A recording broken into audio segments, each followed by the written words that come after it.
From tearful, runny noses to iconic improvised lines anyone can quote, these monologues are pure movie magic. Charlie Chaplin's speech in The Great Dictator is often listed among the great movie monologues, and for good reason. It's hard to think of a better speech than this one, as it perfectly encapsulates the hopeful spirit of the movie while also making an important political statement. The Great Dictator is Chaplin's first sound film and is one of the greatest satires of all time. Chaplin plays two characters, a Jewish barber and former soldier, and a Nazi dictator named Adenoid Heinkel, a parody of Adolf Hitler. The barber and Heinkel look alike, of course, and at one point in the film, Heinkel's men mistake him for the barber and arrest him, causing the barber to take Heinkel's place. The famous monologue comes at the end as the barber, dressed as Heinkel, makes an impassioned speech to the public. Do not despair. The misery that is now upon us is but the passing of greed, the bitterness of men who fear the way of human progress. He urges the soldiers to rise up and defy their masters, the people of the world to embrace kindness instead of hate, and those currently in bondage to have hope. The fact that this film was released in 1940 after the Nazis had already risen to power makes this scene even more impactful, but Chaplin's message is just as important today as it was back then. It's a perfect speech and true movie magic. If I'd have put him down, I'd have had a title shot. I was ready that night. Marlon Brando is a master of the monologue, so it's no surprise that two of his films feature on this list. One of his most famous pieces of dialogue comes from a film in the early days of his career, 1954's On the Waterfront. Brando plays Terry Malloy, a former champion boxer who now works as a longshoreman in New Jersey. His career went up in smoke when mob boss Johnny Friendly convinced him to throw a fight, and now he's mustering up the courage to testify against Friendly in court. In the most famous scene in the film, Terry is in the back of a car with his older brother Charlie. Terry reminds Charlie that he was the one who told Terry to throw the match on behalf of Friendly, something he still blames him for. I could have been a contender. I could have been somebody. Despite Brando's slurred drawl, the lines are crystal clear, and the despair in his voice is right there on the surface. The scene is quite brief, but Brando reveals everything we need to know about the character here. His bitterness, his longing for a different life, and how he's been living all this time with a broken heart. Harper Lee's To Kill a Mockingbird is often considered one of the great American novels, and the film adaptation is held in similarly high regard. Gregory Peck plays Atticus Finch, a single father and principled lawyer. Finch takes on the case of Tom Robinson, a black man accused of raping a white woman. Finch knows Robinson has very little chance of winning the case due to the deep-seated racism of the South, but he puts up an impassioned effort to get him off anyways. In his final speech to the courtroom, Finch knows he's fighting a losing case and he's all but lost the jury. He's successfully proven Robinson's innocence, but is struggling to change the hearts and minds of his fellow citizens. In our courts, all men are created equal. He urges the jury to do their duty and follow the evidence, not their prejudice, though he knows they very likely will not. It's a powerhouse performance by Peck, and it's considered some of his best work. The Guardian reports that novelist Harper Lee was so happy with his take on Finch, who is based on her own father, that she gave him her father's old pocket watch. This powerful courtroom scene proves what an impressive actor Peck is and why the film deserves its elevated status in the cinematic canon. You're gonna need a bigger boat. The making of Steven Spielberg's Jaws is legendary. Bruce the shark kept malfunctioning, there was major tension on set, and the film went way over budget. Still, despite these troubles, the film contains one of the greatest movie monologues of all time, a scene that is also a favorite of Spielberg's according to Den of Geek.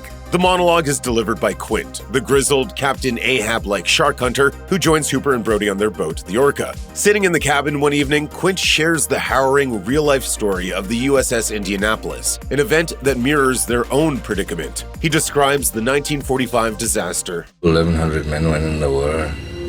316 men come out, the sharks took the rest. Spielberg explained in a documentary that the scene was a Rosetta Stone for Quint's entire character because it reveals all of his motivations and why he feels so strongly about sharks. The scene is delivered with a perfectly garbled draw by Robert Shaw, who, according to co-screenwriter Carl Gottlieb, actually rewrote much of the scene himself. As evidenced by the shocked faces of Hooper and Brody, Quint's tale has a distressing effect on his companions, as they can only imagine the horrors he's experienced. It's the most grounded, restrained scene in a movie that is often said to have invented the crowd-pleasing summer blockbuster, and it's among Spielberg's best work.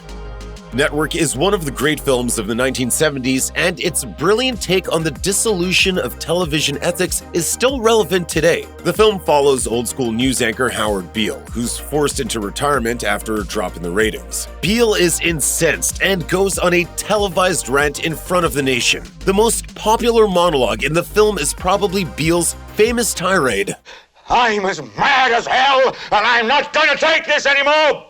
Still, the most compelling monologue in the film comes closer to the end, when Beale meets with Arthur Jensen, the chairman of the conglomerate that owns the network. Jensen tries to convince Beale to abandon his anti-capitalist sermon by teaching him how the world really works.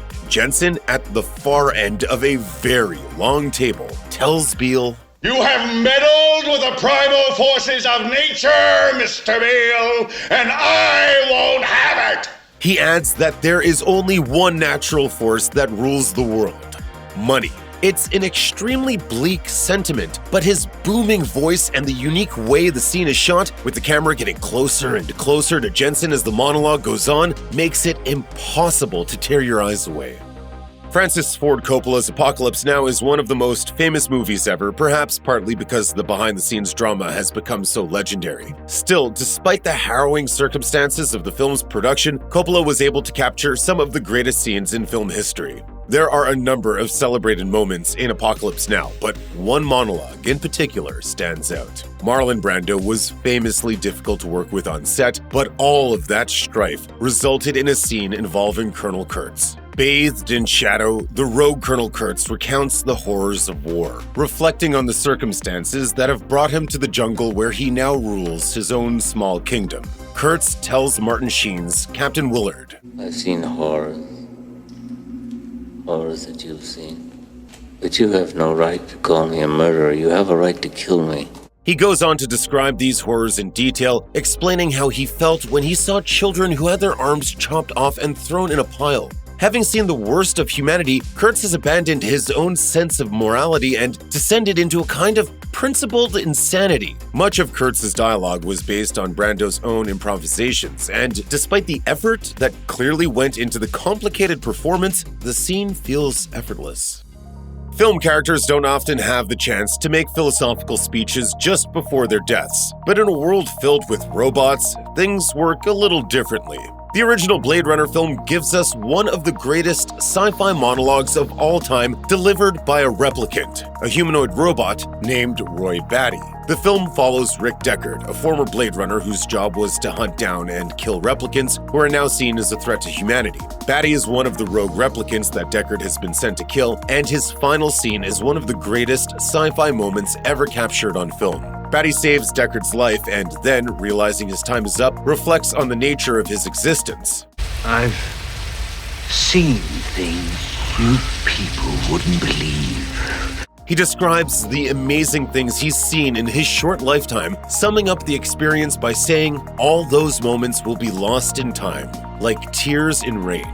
The monologue itself is only 42 words long, but it packs an incredible punch, aided by Rutger Hauer's magnificent performance and a quietly soaring soundtrack. Hauer told Radio Times that he actually rewrote parts of the scene himself, including that iconic final line. It's arguably the most important moment in the movie, as it proves just how human the replicants really are. One death scene to rule them all. Wim Wenders' 1984 film Paris, Texas is about a man lost at sea. Well, more precisely, it's about a man lost in the desert, but the metaphor is still apt. Harry Dean Stanton plays Travis Henderson, a man who has been missing for many years. The recently rescued Travis reconnects with his brother and son, but soon finds himself on a journey to locate the mother of his child, Jane. He finds Jane in Houston at the Peep Show Club where she works. He sees her behind a one-way mirror and decides to finally speak to her. Travis tells Jane their story, starting with the time they met and fell in love and ending with the violent dissolution of their union. The 10-minute-long scene is beautifully directed by Wenders, who alternates between focusing the camera on Travis as he's telling the tale and Jane, who slowly begins to realize the story is about her. Sounds like they were very happy. Yes, they were. They were real happy. It's a masterclass in empathetic storytelling, as it's difficult not to feel for both characters, even as Travis describes the terrible way he treated Jane. Paris, Texas won the Palme d'Or at the Cannes Film Festival in 1984, and this scene is likely a huge reason why. A slow-burning monologue filled with resignation and regret. It's an enormously affecting moment. Many of the great monologues in film history come from equally great films, but this isn't always the case. In his storied career, Al Pacino has delivered countless powerful speeches in movies like The Godfather and Scarface. However, one of his most celebrated monologues is from a film that is often forgotten, 1992's Scent of a Woman. Pacino plays Lieutenant Colonel Frank Slade, a blind, cantankerous Vietnam veteran planning to end his life. Frank's niece hires Charlie, a prep student in trouble for refusing to rat out his classmates, to look after Frank over Thanksgiving. Frank spends much of the movie acting like a mean, angry old man, but he swoops in at the end to save the day. Charlie is forced to sit through a hearing led by his crooked headmaster, who thinks he should be expelled for refusing to inform on his peers. Frank then enters the courtroom and gives an impassioned speech about the importance of courage and integrity, qualities which seem to have been lost on the headmaster. Pacino is known for turning things up to 11 in climactic moments, and his performance here isn't exactly subdued, but he gives Frank's righteous speech a rousing dramatic flair. It's a classic Hollywood monologue that stands the test of time, even if the film itself has not. I show you out of order. You don't know what out of order is, Mr. Trash. Robin Williams is something of a master advice giver in films, and nowhere is this more apparent than in the 1997 film Good Will Hunting. Williams plays Sean McGuire, a therapist who is counseling a young genius mathematician named Will Hunting, played by Matt Damon. Williams has several impactful monologues in just this film alone, but there's one that stands out. Though Sean has been working to break through Will's defense mechanisms and get to know the real him, Will continues to treat therapy like a joke and even goes so far as to insult Sean and his dead wife. Sean and Will sit together on a park bench one day, and Sean takes Will to task for his childish arrogance. He tells Will that he may know things about the world from reading books, but he's never actually lived in the world, as Sean has. I can't learn anything from you. I can't read in some book. Unless you want to talk about you. It's a talking down to that Will rightly deserves, and it eventually leads to the famous therapy breakthrough scene later in the film when Will admits to being abused as a child. Look at me, son. It's not your fault. The latter scene is the more memorable one, but this earlier scene is an important building block for the film as a whole, and Williams gives a typically wizened performance here.